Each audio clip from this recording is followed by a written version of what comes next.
சாமி என்ன சொல்லுதுன்னா, ஊரு கோயில் நல்லா தான் இருக்கு, நீங்க நல்லா இருக்கணும், அதனால பயம் இல்லாம பொறுமையா இருங்க, எல்லாம் நல்ல விஷயமா இருக்கும்.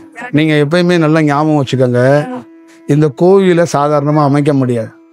கடவுள் ஏதோ ஒரு இடத்துல உணர்த்த போனாதான் இதை செய்ய முடியும். இப்போ நாம இருக்கிறோம், இந்த ஊருக்கு வர முடியுமா? அப்ப ஏதோ ஒரு இடத்துல இறைவன் என்னன்னா, இந்த ஊருக்கு போ அப்படின்னா தான் வருவோம். புரியுதுங்களா? இப்போ உங்க ஊர்ல வந்தா சாம்பார் நல்லா இருக்கும், குருமா நல்லா இருக்குங்கிறதுக்காக வர்றது கிடையாது. இந்த ஊருக்குள்ள போகணும்னு ஒரு உள் உணர்வு இருந்தாதான் இங்க வர முடியும். அப்ப இந்த ஊருக்குள்ள ஏதோ ஒரு நல்ல விஷயம் நடக்கிறதுக்காக தான் நம்மளை நவுத்தி கொண்டாரு. புரியுதுங்களா? ஒரு நீங்க ஏதோ இல்ல ஏதோ ஒரு நல்ல விஷயத்துக்காகத்தான் எங்களை மாதிரி ஆளுங்களை இங்க வர வைக்கும். புரியுதுங்களா? ஒரு தேர் இருக்கு, ஊரே சேர்ந்து இழுக்கணும். அப்ப சாமி என்ன சொல்லுன்னா, ஏதோ ஒரு நல்லது நடக்கதான் உள்ள போங்கிறது. இப்ப நம்மெல்லாம் உள்ள வர்றோம்னா இது அடிப்படையா இருக்கிறது எல்லாமே வேற ஒரு வடிவத்துக்குள்ள மாறும். அதனால நல்லது நடக்கதான் நாம உள்ள வர்றோம். புரியுதுங்களா? அதனால கோயில் எப்படி கலரா இருக்கோ, பெயிண்ட் அடிச்சு நல்லா இருக்கோ, அந்த மாதிரி உங்க முகங்களும் உங்க வீடுகளும் நல்லா இருக்கணும். அதுதான் அந்த மாதிரி புதுசா இருக்கணும். அதுக்கான விஷயம் மாறும். நீங்க கவலைப்படாதீங்க, நீங்க அதை பத்தி கவலைப்படாதீங்க. ஏமா காசிக்கு போனவன், ராமேஸ்வரத்துக்கு போனவன், இமயமலைக்கு போனவன் ஏமா இங்க வர்றான்? உங்க ஊர்ல ஏதோ ஒரு இருக்க போனதாமா நான் வர்றேன். ஏன் உங்க ஊர்ல இருக்கிற யாரும் என்ன கூப்பிடலம்மா, நான் தாமா இந்த ஊருக்கு வர்றேன்னு சொல்லி வந்தேன். யாரும் என்ன கூட்டிட்டு வரல. யாரையாவது கேளுங்க, என்ன யாரும் கூட்டிட்டு வந்தாங்களான்னு. நான் தான் இந்த ஊருக்கு வருகிறேன் அப்படின்னு வந்தேன். புரியுதுங்களா? நான் என்னன்னா வீட்டுல படுத்திருக்கிற ஆளு கிடையாது. ஒவ்வொரு கோயிலா இந்த தமிழ்நாடு இந்தியா ஃபுல்லா சுத்திக்கிட்டே இருக்கிற ஆளு. அப்ப ஒரு இடத்துல நிரந்தரமா இல்லாத ஆளு. அப்ப நான் ஒரு இடத்துக்குள்ள வர்றேன்னா எப்படி வருவோம்? இப்ப நீங்க முடிச்ச உடனே வீட்டுல போய் படுத்துருவீங்க, நான் முடிச்ச உடனே மீனாட்சி அம்மன் கோயில் வாசல்ல போய் படுத்திருப்பேன். புரியுதுங்களா? இந்த மாதிரி சுத்திக்கிட்டு இருக்கவன் இந்த ஊருக்குள்ள வரான்னா காரணம் இல்லாம வருவானா? ஏதோ ஒரு நல்ல செயலுக்காக தான் வர்றது. அதனால நல்லது இருக்கும். வேற ஏதாவது கேள்வி உங்களை சார்ந்து உங்க பசங்க யாராவது கேட்கன்னா கேளுங்க. என்னன்னா பதட்டப்படாதீங்க, நிதானத்துக்குள்ள வாங்க. வாழ்க்கையில எப்பயுமே நிதானமா தெளிவா இருக்கணும். நீங்க எடுக்கிற முடிவு எப்படின்னா, நீங்க மட்டும்தான் முடிவு எடுக்கணும். பக்கத்துல நிறைய பேர் ஆலோசனை சொல்லி எல்லாம் முடிவு எடுக்க கூடாது. புரியுதுங்களா? கடவுள் எப்படின்னா, உங்களுக்கு 2 கண்ணை கொடுத்துருக்கிறாரு, காதை கொடுத்துருக்கிறாரு, யோசிக்கிறதுக்கு மூளையும் கொடுத்துருக்கிறாரு. நீங்க யோசிங்க, நீங்க முடிவெடுங்க, அதுல ஸ்ட்ராங்கா நில்லுங்க. அப்படி எல்லாரும் இருந்தீங்கன்னா நீங்க எல்லாருமே தனித்துவமா இருப்பீங்க. புரியுதுங்களா? அதுதான் வேணும். கடவுள் அதுதான் சொல்ல வர்றாரு. நீங்க எல்லாருமே தனித்துவமா நிக்கணும். அதுதான். உங்க பிள்ளைய ஏன் படிக்க வைக்கிறீங்க? யாருக்கிட்டையும் போய் கை கட்டி என் பிள்ளை நின்றக்கூடாது. அந்த படிப்பு இருந்தா அதுக்கு சோறு போடும். அப்ப அதுதானே விரும்புறீங்க. அதே மாதிரி நீங்க தனித்துவமா இருக்கணும். யாருக்கிட்டையும் போய் ஆலோசனை நீங்க எத்தனை காலத்துக்கு பெறுவீங்க? எத்தனை வருஷத்துக்கு பெறுவீங்க? அந்த மாதிரி இருக்கக்கூடாது தாய். நீங்க பிறந்துட்டீங்க, திருப்பி நீங்க இதே ஊர்ல பிறக்க போறீங்களா? அப்ப இந்த வாழ்க்கையை மிக சரியா வாழ்ந்துட்டு போங்க. நீங்க கேட்டா வீட்டுக்காக வாழ்றேன், என் பிள்ளைக்காக வாழ்றேன். நான் என்ன சொல்றேன்னா, வீட்டு பிள்ளையெல்லாம் தாண்டி உனக்காக நீ வாழு. நீ நல்லா வாழணும், அடுத்தது பிள்ளையும் வாழும். நீ உன்னை வருத்திக்காத. தயவு செய்து பெற்றோர்களா இருக்கிற யாரும் உங்களை வருத்திக்காதீங்க. நீங்க நல்லா இருக்கணும். பிள்ளைங்களுக்காக உங்களை வருத்திக்கிட்டு நீங்க இப்ப இந்த வந்த வாழ்க்கையை விடாதீங்க. அதுதான் வேதனையா இருக்கு. அதை மிஸ் பண்ணாதீங்க. உங்களுக்கு ஏற்ற மாதிரி ஒரு திட்டம் தீட்டுங்க. இதுதான் ஃபேமிலி. இதுக்கு ஏற்ற மாதிரி அகலக்கால் வைக்காம, ரொம்ப கடன் வாங்காம, உங்களுடைய உழைப்புக்குள்ள அந்த குடும்பத்தை எப்படி நகர்த்திட்டு கொண்டு போக முடியும்? அப்படித்தான் பார்க்கணும். ஒருவேளை சாப்பிட்டாலும் நாம எப்படி இருக்கணும்? நிம்மதிங்கிறது என்னன்னு கேட்டீங்கன்னா, புலம்புறது இல்லாம, பயம் இல்லாம, நம்மளை யாரும் எதுவும் கேட்காம ஆனஸ்டிங்கா இருக்கிறது தான். மாடி வீட்டுல இருக்கிறது முக்கியம் இல்லை, கூரை வீட்டுல இருந்தாலும் எப்படி இருக்கணும்? நாம நிம்மதிங்கிறத விட நாமளா இருக்கிறது. அதுக்கு பேர் தான் என்னன்னா தனித்துவம் வாங்க. புரியுதுங்களா? இண்டிவிஜுவாலிட்டியும் வாங்க. அந்த இண்டிவிஜுவாலிட்டி எங்க இருந்து வரும்னா, உங்க வீட்டுக்கு வரும்போது நான் எப்படி வரணும்? நான் தான் கேட்க வரணும். நான் கொடுத்துட்டு வாங்க வந்தா நீங்க பயப்படுவீங்க. அப்புறம் பயம் எங்க வருது? அப்ப நான் ஒரு கடன்காரன், சீட்டுக்காரன், பைனான்ஸ் கம்பெனிக்காரன்னு வண்டியை நிப்பாட்டி உங்க வீட்டுக்குள்ள வந்தேன்னுச்சுங்க, அப்ப பயம் வந்துருது, உங்க இண்டிவிஜுவாலிட்டி போயிடுது. அப்ப இண்டிவிஜுவாலிட்டியும் பயமும் வரக்கூடாது ஒவ்வொரு பெண்ணுகிட்டையும். இன்னைக்கு ஒவ்வொரு பெண்ணுகிட்டையும் இண்டிவிஜுவாலிட்டி இல்லை, அந்த பயத்தோட அந்த இண்டிவிஜுவாலிட்டியை இழந்து நிற்கிறாங்க. அது இருக்கக்கூடாதுமா. அது எவ்வளோ நுட்பமா நீங்க பார்க்க முடியுமோ அதை பண்ணணும். அதுதான் வேணும். உங்க குழந்தைங்க எல்லாருமே நல்லா ஞாபகம் வச்சுக்கோங்க, பள்ளிக்கூடத்தில் இருக்கிற டைம் கம்மி, காலேஜில் இருக்கிற டைம் கம்மி, உங்க கூட இருக்கிற டைம் தான் அதிகம். அப்போ உங்ககிட்ட இருந்து ஏதாவது கத்துக்கணும். இப்போ நீங்களே பயந்தாங்குழியா இருந்தா உங்க பிள்ளை எதை கத்துக்கும்? டிவிலையும் செல்போன்லையுமா கத்துக்க முடியும்? அதை கத்துக்க முடியாதுமா. அப்ப நீங்க நுட்பமா என்ன கத்துக் கொடுக்க போறீங்க? யாரோ உங்க பிள்ளைக்கு கத்துக் கொடுப்பான்னா யார் கத்துக் கொடுப்பா? உங்க பிள்ளை உங்க கூட தான் இருக்கு. அப்ப உங்ககிட்ட நீங்க பேசுறது, நீங்களும் உங்க கணவரும் பேசிக்குவீங்க. உங்க வீட்டுக்குள்ள நடக்கிற விஷயம் உங்க பொண்ணுக்கோ உங்க பையனுக்கோ அது ஒரு இன்ஸ்பிரேஷனா இருக்கணும்ல. அதை நீங்க பார்க்கணும்.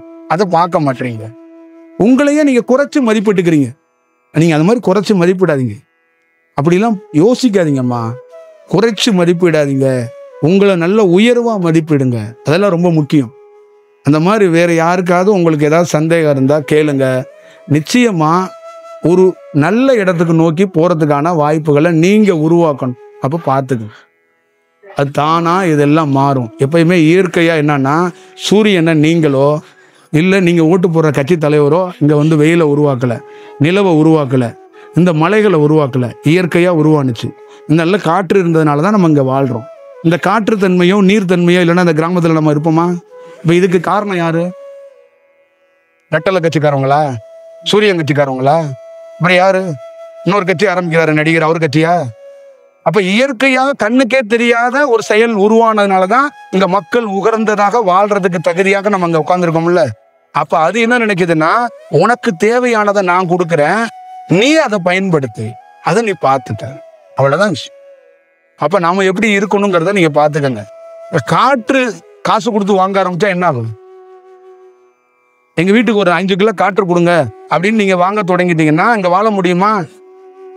அப்ப எல்லாமே கிடைக்குதுமா. நம்ம வந்து நிதானத்தோட கடைபிடிக்கிறதுக்கு பார்க்கணும். அது ரொம்ப முக்கியம். நீங்க அதை கொஞ்சம் அவசியமா பார்த்தீங்கன்னா ரொம்ப நல்லா இருக்கும். அதுதான் இதுக்குள்ள இருந்து நான் சொல்ல விரும்புறது. இப்ப தியானங்கிறது என்னன்னு கேட்டீங்கன்னா, பதட்டத்தை எடுத்து விட்டுரும் ஒண்ணு. ரெண்டாவது, ஒரு மனிதன் எப்படி நெறி தவறாம இருக்கணுங்கிறத கற்றுக் கொடுத்துரும். மூணாவது, ஏன் தாலி கட்டிக்க போற பொம்பளையும் சரி, தாலி கட்டின பொம்பளையும் சரி, ஏன்டா தாலி? புள்ள பெற்றுக்கிறதுக்கா, இல்லை சுமைகளை சுமக்கிறதுக்கா, இல்லை தியாகமா, இல்லை நம்ம மக்கள் தொகையை பெருக்கிறதுக்கா கல்யாணமா? அப்படிங்கிறத யாருக்காவது தெரியுமா? ஏன் கல்யாணம்? 25 வயசு ஆயிடுச்சு, 22 வயசு ஆயிடுச்சு, ஹார்மோன்கள்லாம் மாறிடும், அப்போ கல்யாணம் பண்ணி வைக்கிறோமா? எதற்காக கல்யாணம்? இதெல்லாம் யாரு கண்டுபிடிச்சு சொல்வா? இதெல்லாம் யாரு யோசிப்பா? அப்ப கல்யாணம்னா என்னன்னே தெரியாம நம்ம வாழ்ந்து 4 பிள்ளைய பார்த்தா என்ன பண்றது? அப்ப உணரணும்ல. அப்ப அந்த விஷயம் இருந்தாதான் வாழ்க்கையை ரசிக்க முடியும். அப்ப உங்க வாழ்க்கையை யார் ரசிக்கிறது? நான் ரசிக்கணுமா? உன் வாழ்க்கையை நீ ரசிக்கணுமாமா? நான் ரசிக்கணுமா? அப்ப உன் குழந்தைய நீ ரசிக்கணுமா? நான் ரசிக்கணுமா? நான் என்ன சொல்றேன்னா, ஒவ்வொரு தனி மனிதனும் அவனை ரசிக்கணும். நீங்க ரசிக்க மாட்டீங்க. நீங்க எவனையோ ஒருத்தனை பிடிச்சிக்கிட்டு ரசிக்கிறீங்க. எவனோ டிவியில ஓடுறவனை ரசிக்கிறீங்க, தலைவரை ரசிக்கிறீங்க, நடிகனை ரசிக்கிறீங்க, உங்களை ரசிக்க மாட்டீங்க. உங்க மேல ஒரு ரெஸ்பெக்ட் வச்சுக்க மாட்டீங்கிறது தான் பிரச்சனை. அப்ப அந்த தியானம்னு பண்ணா தன்னை யாருன்னு ஒரு செயல் தெரிஞ்சுக்கிறதுக்கு வாய்ப்பு உருவாகும். அப்ப வாழ்க்கைய எப்படி அழகா எடுத்துட்டு போகணுங்கிறது தெரியும். இது சம்பந்தமா எந்த கேள்வி இருந்தாலும் கேளுங்க. புரியுதுங்களா? என்னுடைய அடிப்படையா என்னன்னா, நான் ஒரு சாதாரண விவசாய குடும்பத்துல பிறந்த ஒரு கூலி தொழிலாளிகளுடைய மகனாக இருந்தேன். ஒரு அடிபட்டு ஆஸ்பத்திரியில கொண்டு மருத்துவமனையில என்னை சேர்த்துட்டாங்க. என்ன அந்த ட்ரீட்மெண்ட் பார்க்க டாக்டர் சரியா பார்க்கல. என் உறவினர்களும் என்னை பார்க்கறதுக்காக வாய்ப்புகள் குறைவுன்ட்டாங்க. அப்ப நான் இறந்துருவேங்கிற மாதிரி முடிவு பண்ணிட்டாங்க. அப்ப என்ன பண்றதுன்னே தெரியாத ஒரு சூழ்நிலையில இந்த தியானத்தை பற்றி ஒருத்தர் எனக்கு சொல்லி கொடுத்தார். அப்ப அந்த தியானம் என்ன பண்ணுச்சுன்னா, பயத்திலிருந்து என்னை வெளியில வர வச்சுச்சு ஒண்ணு.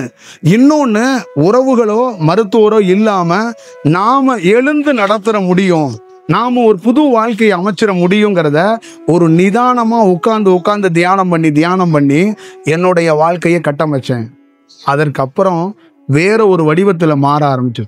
நான் இன்னைக்கு சொல்லியிருக்கிறேன், உங்களை மாதிரி 80,000 பேரை நான் சந்திச்சிருக்கிறேன். 80,000 பேரை சந்திச்சது இல்ல, 80,000 பேர் என்கிட்ட தவம் பண்றாங்க. அவங்கெல்லாம் யாரு?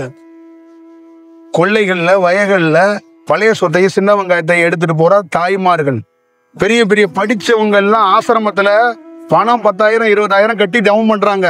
என்கிட்ட வர்றாலாம் யாரு எப்படி வர்றாங்க தெரியுங்களா? குழு காசு கட்ட முடியாதவங்க, லோன் வாங்கி அடைக்க முடியாதவங்க, 2 குழந்தைய வச்சுட்டு போராடுறவங்க, குழந்தைக்கு 30 வயசு ஆகி கல்யாணம் பண்றதுக்கு என்னன்னு தெரியாத தாயெல்லாம் வரும்போது அந்த தாய்க்கு என்ன செய்யறோம்னா, காசு பணங்கிறத தாண்டி தைரியத்தை நிக்கிறதுக்கு கற்றுக் கொடுக்குறோம். அப்ப இந்த தியானம் என்ன பண்ணும்? இதோட வடிவம் என்ன? அப்ப நான் எப்படி வெளியில வந்தேன், எனக்கான வாழ்க்கை எப்படி உருவானுச்சு, அதே மாதிரிதான் உங்க வாழ்க்கை உருவாக்கப்படணும்னு அவங்கள்கிட்ட நாங்க வகுப்பு எடுக்கிறோம். அதை நீங்க பார்த்துட்டு அப்போ உங்களுக்குள்ள ஒரு பெரிய மாற்றம் வந்தா எங்களை நோக்கி நீங்க வர வேண்டாம், நீங்க என்ன நோக்கி படையெடுக்க வேண்டாம், நீங்க உங்களை பார்த்துக்கங்க. அவ்வளவுதான். நீங்க இந்த கோயிலுக்குள்ள என்னைக்காவது ரொம்ப பிரச்சனைனா டெய்லியும் வருவீங்க. அப்படி இல்லைன்னா அந்த பக்கம் போகும்போது என்ன பண்ணுவீங்க, இப்படி ஹாயின்னு சொல்லிட்டு போயிடுவீங்க. அதானே? அந்த மாதிரி உங்களுக்கு வேலையை நோக்கி தானே போறீங்க. அதே மாதிரி நீங்க ஒரு பதட்டம் இல்லாம ஆயிட்டீங்கன்னா இந்த சாமி கூட உங்க வீடு தேடி வந்துடும். புரியுதுங்களா? இதுதான் விஷயம். கோயில்ல இருக்கிற சாமி என்னைக்காவது வீட்டுக்கு வரணும். வீட்டுக்கு வந்துச்சுன்னா நீயே சாமியா மாறி இருக்கன்னு அர்த்தம். புரியுதா? எத்தனை காலத்துக்கு தான் நீங்க சபரிமலைக்கும் மேல்மருவத்தூருக்கும் நடந்துகிட்டே இருப்பீங்க? ஒரு நாள் அந்த சாமி நம்ம வீட்டுக்கு வரணும். அந்த சாமி வீட்டுக்கு வந்தா நீ சாமி ஆகிட்டன்னு அர்த்தம். இல்லைன்னா நீ கடைசி வரைக்கும் பூசாரி கிட்ட 90 வாங்குற ஆளாவே வாழ்ந்துட்டு செத்து போயிடும். இவ்வளவுதான் விஷயம். இது வேணும். எனக்கு ஒரு லைஃப் கொடுக்க கூடாதா அப்படின்னு உட்காந்து அப்படியே இருக்கும்போது மௌனமா 25 நிமிஷம் அப்படியே உட்காந்தேன். அடுத்தது அரை மணி நேரம் ஆச்சு, அடுத்தது 1 மணி நேரம் ஆச்சு, அடுத்தது 1.5 மணி நேரம் ஆச்சு. அதற்கப்புறம் எனக்குள்ள ஒரு புது நம்பிக்கை வந்துருச்சு. அப்ப என்ன ஆகி போச்சுன்னா, நீ சாக மாட்ட அப்படிங்கிற விஷயத்துல செத்துருவோம் அப்படின்னு டிசைட் பண்ண டாக்டரோ உறவினரையோ உடைச்சிட்டு வெளியில வந்துட்டேன். எழுந்து நடக்க ஆரம்பிச்சுட்டேன். வெளியில வந்துட்டேன். மாத்திரை மருந்து எதுவும் இல்லாம பொழைச்சு வெளியில வந்துட்டேன். அப்ப அந்த இறைவனுக்கும் எனக்கும் ஒரு தொடர்பு கிடைச்சிருச்சு. அப்ப நான் என்ன பண்ணேன், கடவுள் எப்படி இருக்கிறார், கடவுள் என்ன மாதிரி இருக்கிறார் அப்படின்னு தேட ஆரம்பிச்சு. அப்ப அந்த வாழ்க்கையுடைய ஒட்டுமொத்தமான விஷயம், நாம எப்படி வாழணும், எப்படி வாழக்கூடாதோ அப்படியெல்லாம் வாழ்ந்தோம். அப்ப எப்படி வாழணும், நெறி தவறி நான் வாழ்ந்தேன், எப்படி வேணாலும் வாழலாம் அப்படின்னு வாழ்ந்தேன். அப்போ ஒரு இடத்துல நான் என்னன்னா, அந்த நெறி தவறி வாழ்ந்த எல்லா வாழ்க்கையும் தூக்கி போட்டேன். எதை வேணாலும் சாப்பிடலாம் அப்படிங்கிறத தூக்கி போட்டேன். எப்படி வேணாலும் தூங்கலாம் அதை தூக்கி போட்டேன். எப்படி வேணாலும் உடைய கொடுக்கலாம் அதை தூக்கி போட்டேன். பணத்துக்காக எத்தனை பொய் வேணாலும் சொல்லலாம் அதை தூக்கி போட்டேன். அப்ப இது எல்லாமே என்ன ஆயிடுச்சுன்னா, ஒரு நெறியோட ஒரு ஸ்டாண்டர்டா, ஒருவேளை சோறு கிடைக்கலனாலும் பரவாயில்ல, இப்படிதான் வாழணும். இறைவா நீ சோறு கொடுத்தா நான் திங்கிறேன், இல்லைன்னா பட்னியா கிடந்து சாகுறேன். ஆனா நான் போய் ஒருத்தட்ட சோறுன்னு கேட்க மாட்டேன். நீ உண்மையிலேயே கடவுளாக இருந்தா எனக்கு ஒருவேளை சோறு கொடு, இதுக்கு உனக்கும் எனக்கு உள்ள சவால் அப்படின்னு இருந்தேன்.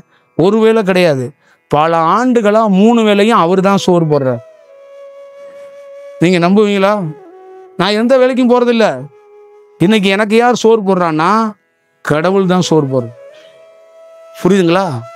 அப்ப கடவுளுக்கும் எனக்கு என்ன ஆகி போச்சு, எந்த இடைவெளியுமே இல்லை. நீங்க கோவில்ல போய் பழனி மலையிலயோ காசியிலயோ ராமேஸ்வரத்துலயோ நான் எந்த மரத்தடியில உட்கார்ந்தாலும் இறைவனை தரிசிச்சுட்டு போயிடுவேன். 10 நிமிஷத்துல உட்கார்ந்த இடத்துல இறைவனை தரிசிச்சுட்டு போயிடுவேன். நீங்க எந்த மூலையில எந்த உலகத்துல எந்த கடவுளை வேணாலும் நீங்க தரிசிக்க ஏறி போகணும். எங்கேயும் போக வேண்டாம். உங்க வீட்டு வாசப்பள்ளே ஒரு துண்டை விரிச்சு உட்கார்ந்து இறைவா உன்னை நான் தரிசிக்கணும்டானா தரிசி. ஏன்னா இதுக்காகவே என்ன நான் உருவாக்குனேன், நான் அப்படி மாறினேன். இந்த மாறுதல் இருந்தா உங்க வாழ்க்கை மேம்படும். அவ பாத்துக்கங்க. அப்ப டாக்டருக்குள்ள ஆச்சரியம், என்னுடைய உறவினர்களுக்கும் ஆச்சரியம், இது எப்படி நிகழ்ந்துச்சு. அவ்வளவுதான். அதே மாதிரி உங்ககிட்ட என்ன சொல்றேன்னா, உங்களுக்கும் இறைவனுக்கும் ஒரு இடைவெளி. நீங்க இறைவனை போற போக்குல உங்க வீட்டுல பேசிக்கிட்டு இருக்கிற மாதிரி பேசிக்கிட்டே தள்ளி போயிட்டே இருக்கிறீங்க. அந்த மாதிரி இல்லாம ஒரு இறைவனுக்கும் உங்களுக்கும் ஒரு இடைவெளியே இருக்கக்கூடாது. அதுதான் ஒரு விஷயம் கிடைக்கும். நீங்க அதை பாருங்க. சரிதானே? வேற என்ன கேள்வி உங்களுக்குள்ள இருக்கு?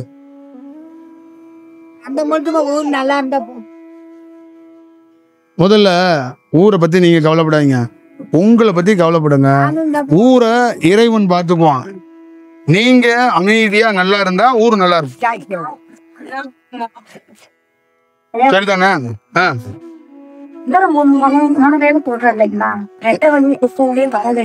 எங்க இருந்து பேசுறாங்க? சொல்லுங்க.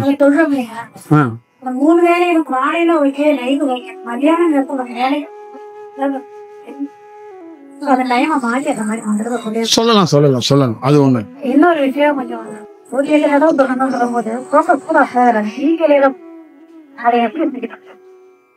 உங்களுக்கு எவ்வளவு டைம் சொல்லணும்னு நினைக்கிறீங்களோ அதை சொல்லலாம். 108ங்கிற கவுண்டை நீங்க வச்சுக்கணும் கூட அவசியம் கிடையாது. ஆமா, அது சிஸ்டமா பார்க்காதீங்க. அதை நீங்க சொல்றது அது வந்து எண்ணிக்கை மாறி போனா கூட பரவாயில்ல. 150 கூட போட்டோம், இல்லை 90 கூட ஆகட்டும், அதை பத்தி ப்ராப்ளம். நம்ம ஒரு பொருள் மேல கவனம் வச்சுக்கிட்டு இருந்தா தியானம் மிஸ் ஆயிடும். நம்ம தியானத்து மேலதான் கவனம் வைக்கணும். இப்போ மந்திரங்கிறது என்னன்னா தன்னை ஒருநிலைப்படுத்துறதுக்கு தான் மந்திரம். அவ்வளவுதான் விஷயம். இப்போ ஒருநிலை வேணும். இப்போ உங்களுக்குள்ளெல்லாம் ஒருநிலை இருந்துச்சுன்னா நீங்க என்ன வைங்கன்னா வேற மாதிரி பார்க்க ஆரம்பிச்சு. இந்த ஒருநிலை என்னன்னா இங்க வந்திருக்கீங்கன்னு வேற எதையும் சிந்திக்க கூடாது. இவர் என்ன பேசுறாரு அதுதான் ஒருநிலை. சும்மா இங்க வந்தோம், இன்னொரு 20 நிமிஷத்துல வீட்டுல அந்த வேலை, நாளைக்கு இங்க வேலை அப்படின்னா இது என்ன ஆகும்? இது 10ஓட 11 நின்றும். அப்ப அந்த ஒருநிலைங்கிறது ஒரு இடத்துக்கு போகவே கூடாது. போனா அந்த ஒரு வேலையில மட்டும்தான் நிக்கணும். அந்த ஒரு நிலையில தான் நிக்கணும். இப்ப குழந்தைன்னா அந்த குழந்தை மேல மட்டும்தான் போக்கஸ் இருக்கணும், வேற எது மேல இருக்கக்கூடாது. அதுலதான் நீங்க சாதிக்க முடியும். அதுதான் ஒரு நிலை. ஒரு IAS ஆகுறான், IPS ஆகுறான், ஒரு மருத்துவரா படிக்கிறான்னா அதுக்கு மெயின் ரீசன் திறமை கிடையாது, ஒரு நிலை, ஒரே போக்கஸ், வேற எதுவும் கிடையாது. ஒரு கவனம். IAS எப்படி ஆக முடியும்? IPS எப்படி ஆக முடியும்? அப்ப படிப்புல என்ன பண்ணணும்னா ஒரு நிலையில அவன் என்ன பண்ணுவான்? ஊரே தூங்கும், அவன் படிச்சுக்கிட்டே இருப்பான். அவனுக்குள்ள மட்டுமே அவன் யோசிச்சுக்கிட்டே இருப்பான். ஒரு விஞ்ஞானி என்ன பண்றான்? குளிப்பான், அவன் ரூமுக்குள்ள போவான், அவன் சம்பந்தமான மட்டுமே பார்த்துக்கிட்டு இருப்பான். அந்த உருநிலையை விட்டு வெளியிலே வரமாட்டான். அந்த உருநிலை பற்றுச்சுன்னா நீங்க ஜெயிச்சிட்டீங்க. ஒரு தோட்டத்துக்கு வேலைக்கு போறீங்கன்னா அந்த தோட்டம் மட்டும்தான் உங்க கவனத்துல இருக்கணும், வீடு வரக்கூடாது. ஒரு வயல்ல இறங்காத வரைக்கும் ஓகே, ஒரு காட்டுலயே போய் வேலை செய்றீங்க, யார் காட்டுக்கோ, ஆனா இறங்குறதுக்கு முன்னாடி வீடு வரலாம். இறங்கணும்னா அந்த தோட்டம் மட்டும்தான் கவனத்துல இருக்கணும், அப்பதான் சக்சஸ் ஆகும். இல்லைன்னு வச்சுங்களேன், அது வாழ்க்கை நிக்க. இது ரொம்ப முக்கியம். இப்ப ஒரு தாய் முடியாம பிரசவத்தால துடிக்கிறா, அப்ப ஒருநிலை இல்லாம ஒரு டாக்டர் அந்த ஆபரேஷனை பண்ணாருன்னா என்ன ஆகும்? என்னமாகும்? ஏதாவது கன்ஃபியூஸ் ஆயிடுவார்ல. அப்ப என்ன பண்றாங்க? அவங்க அந்த போக்கஸா ஒரு நிலைக்குள்ள வந்து அந்த ஆபரேஷனை முடிக்கிற வரைக்கும் ஒரு நிலையப்படுவாங்க. அந்த மாதிரி நீங்க பார்த்துக்கணும். இப்போ நமக்குள்ள என்னன்னா ஒரே நேரத்துல 10 கான்செப்டை யோசிக்கிறீங்க, 10 விஷயத்த சொல்றீங்க, அதுதான் பிரச்சனை. அது இருக்கக்கூடாது. இப்ப நீங்க எல்லாருமே ஒரு கிராமத்துல ஒரு இடத்துல பெண்களா கூடுறீங்கன்னு வச்சுங்களேன், யாராவது ஒருத்தர் பேசி நீங்க எல்லாம் மௌனமா இருக்க மாட்டீங்க. எல்லா பேருமே கருத்து சொல்வீங்க, எல்லா பேருமே பேசிக்கிட்டு இருப்பீங்க. எப்போ முடிவு எடுக்கிறது? எப்போ ஒரு செயல் செய்யறது? புரியுதுங்களா? இப்ப கிராமத்துல எல்லாரும் வரி வசூல் பண்ணி தான் இந்த கோயிலை உருவாகி இருக்கு. இது எல்லாருடைய காசும் வந்துருச்சு, எல்லாரும் ஒற்றுமையா இருக்கிறது மட்டும் இது இல்லை. ஒரு நிலைங்கிறது எல்லாரும் ஒரே எண்ணத்துல இருக்கணும், கடவுள் மட்டும்தான் முன்னாடி இருக்கணும், வேற எதுவும் இருக்கக்கூடாது. ஆமா எனக்கு பிரச்சனை, இந்த கோயிலுக்கு ஏதோ சாமிக்கான காசு தரேன் அப்படின்னு பல மனநிலையில கொடுத்தா அந்த வேலைகள்ல அத்தனை மனநிலையும் அந்த கோயிலுக்குள்ள போகும். அப்ப அதுதான் ப்ராப்ளம். இந்த உருநிலைங்கிறது அதுதான்மா. கடவுளை அடையிறதுக்கு நாங்கெல்லாம் தியானத்துல பல சிந்தனையை சிந்திச்சா அந்த உருநிலை பட முடியாது. அப்ப ஒரே சிந்தனையில உட்காரும் போது என்ன ஆகும்? அப்போ மாற்றம் அடையும். அப்ப நாங்க என்ன பார்க்கிறோம்? நீங்க கண்ணால கடவுளை பார்க்குறீங்க, நாங்க கண்ணாலே பார்க்கல, இந்த நெற்றியில கடவுளை பார்த்துட்டு போயிடுறோம். புரியுதுங்களா? அப்ப நீங்க அதை பார்த்துக்க, இது ரொம்ப முக்கியம். அதனாலதான் இந்த கிராமங்கள்ல ஏதோ ஒரு நல்ல செயல் செய்யணும்னு நம்ம முயற்சி பண்றோம். அதனால நீங்க திருப்பி என்ன மாதிரி ஆளுங்கள்லாம் இங்க வர முடியாது. ஏன்னா நாங்க அரசியல் கட்சி தலைவர்கள் கிடையாது, ஓட்டு கேட்க வர்ற மாதிரி. இறைவன் அனுமதிச்சாதான் ஒரு ஊருக்குள்ள வர முடியும், கடவுள் உத்தரவு இருந்தாதான் வர முடியும். கடவுள் போகாதன்னா போகவே முடியாது. ஏன்னா எல்லாம் எத்தனையோ கிராமங்களுக்கு அழைக்கிறாங்க, போக முடியல. எத்தனையோ வீட்டுகளுக்கு அழைக்கிறாங்க, போக முடியல. நாங்க எங்க வீட்டுல ஒரு நாள் தங்குங்க சாமின்னு சொல்றாங்க, போக முடியல. ஏன்னா அந்த வீடு அழகா இருக்கு, அங்க நல்ல விஷயம் இருக்குல்லாம் இல்ல, இறைவன் அனுமதிக்கல. இறைவன் அனுமதி கொடுத்துருக்கான், அங்க நிக்கணும். நீங்க என்னை ஏத்துக்கிட்டாலும் ஏத்துக்கலைனாலும் இறைவனுக்காக நான் இங்க நின்னே தீருவேன். ஏன்னா எனக்கு தேவை இறைவன். அவன் இறைவனுக்காக இதே இடத்துல உன் உயிரை விட்டுறனால விட்டுருவேன், யோசிக்கவே மாட்டேன். ஏன்னா எனக்கு தேவை ஒரே ஒருத்தன் தான், அவன் கடவுள். அவனால மட்டும்தான் நான் அங்க நிக்கிறேன். நான் என்ன குடுக்கடுப்புக்காரனா? உங்க ஊர்ல எத்தனை தெய்வம் இருக்குங்கிறதோட ஒரு 1000 தெய்வம் இருக்குன்னு வச்சுக்கலாமா? ஏம்மா ஒரு விஷயம் நல்லா ஞாபகம் வச்சுக்கோங்கம்மா. உங்க ஊர்ல 5 கோயில் இருக்கு, அதனால 5 தெய்வம் இருக்குன்னு நீங்க நினைக்கிறீங்க. 5மே ஒரு இடத்துல இருந்தாமா வந்துச்சு, புரியுதுங்களா?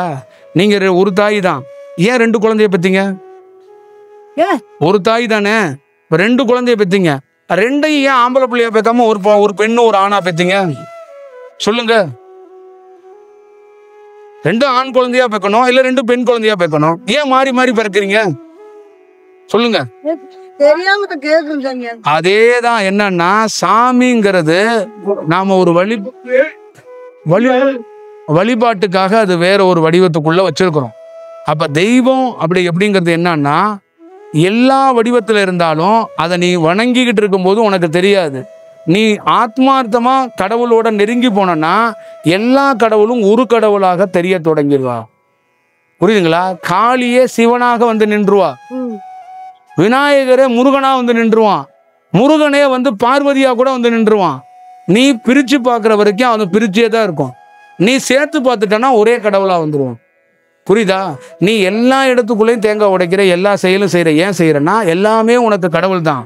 ஆனால் பிரித்து நீ பார்க்கிறாய். பிரித்து பார்ப்பதுக்கு என்னன்னா, ஒவ்வொரு கோயிலுக்குள்ளேயும் ஒரு தன்மை இருக்கு. ஆணுக்கு ஒரு குணம் இருக்கு, பெண்ணுக்கு ஒரு குணம் இருக்கு. அதே மாதிரி ஒவ்வொரு கடவுளுங்கிறதும் ஒரு தன்மை. சூரியன்கிறது ஒரு தன்மை, நிலவுங்கிறது ஒரு தன்மை, நட்சத்திரங்கிறது ஒரு தன்மை. இதே மாதிரிதான் கடவுளுக்குள்ள ஒவ்வொரு தன்மை இருக்கு. இந்த வேப்ப மரத்துக்கிட்ட இந்த காற்று ஒரு தன்மையா வீசும். அதே ஆலமரம் பக்கத்துல நின்னா அது ஒரு காற்று வீசும். அரச மரத்துக்கிட்ட நின்னா அது ஒரு காற்று வீசும். முருங்கை மரத்துக்கிட்ட நின்னா அது ஒரு காற்று வீசும். என்ன மாதிரி ஆளு இந்த மரத்துக்கிட்ட எல்லாம் நிக்காம வில்வ மரத்துக்கிட்டையும் நாகலிங்க மரத்துக்கிட்டையும் போய் உட்காந்துருப்போம். அங்க என்ன ஆகும்னா, அங்க எங்களுக்கு ஏற்ற மாதிரி ஒரு காற்று வீசும். புரியுதா? அப்ப இதே மாதிரிதான் கடவுள். ஆரம்ப காலகட்டத்துல மாரியம்மனை நோக்கி போ, ஆரம்ப காலகட்டத்துல விநாயகரை நோக்கி போ, அடுத்த கட்டத்துக்கு கருப்புசாமியை நோக்கி போ, அடுத்த கட்டத்துக்கு எல்லை சாமியை நோக்கி போ, அடுத்தது குலதெய்வத்தை நோக்கி போ. ஆனா தியானம்னு வந்துட்டா உனக்கு என்னன்னா ஒரே கடவுள் மட்டும்தான் கண்ணுக்கு தெரியும். புரியுதா? இது எல்லா மனிதனும் கடந்து வர்றது. அப்ப கடக்க கடக்க நம்ம என்ன ஆகும், எல்லாம் ஒண்ணுன்னு ஒரு காலகட்டத்துல தெரிஞ்சிடும். அதுக்கு அனுபவம் வேணும், அதுக்கு ஒரு பொறுமையான ஒரு செயல்பாடு வேணும். அப்ப எல்லா கோயிலுக்குள்ளே சக்தி இருக்கு, அது வெவ்வேறு விதமா இருக்கு, வெவ்வேறு விஷயமா இருக்கு. ஒரு அம்மா படிப்பை கொடுக்குறா, இன்னொரு அம்மா காசை கொடுக்குறா, இன்னொரு அம்மா ஞானத்தை கொடுக்குறா. இப்படி பிரிஞ்சு செயல்படுறான். புரியுதுங்களா? சரஸ்வதிங்கிறவ படிப்பை கொடுக்குறா, மகாலட்சுமிங்கிறவ காசை கொடுக்குறா. அதே மாதிரிதான் ஒவ்வொரு செயலுக்குள்ளையும். அப்ப காளிங்கிறவ என்னன்னா பயத்தை போக்குறவ, சிவனுங்கிறவர் என்னன்னு கேட்டீங்கன்னா தன்னையே உணர வைக்கிறவன். புரியுதுங்களா? இதே மாதிரி ஒவ்வொரு கடவுளுக்குள்ளேயும் ஒரு தன்மைன்னு சொல்லுவாங்க. இப்ப தன்மை அப்படின்னா என்னன்னா, ஒரு ஒரு உங்ககிட்ட இருந்து ஒரு விஷயம் என்னன்னா, இந்த அம்மாட்ட 1000 விஷயம் இருந்தாலும் ஒரு நல்ல விஷயம் இருக்குன்னு சொல்லுவாங்கல்ல, அந்த மாதிரிதான். சரியா? நீங்க பார்த்து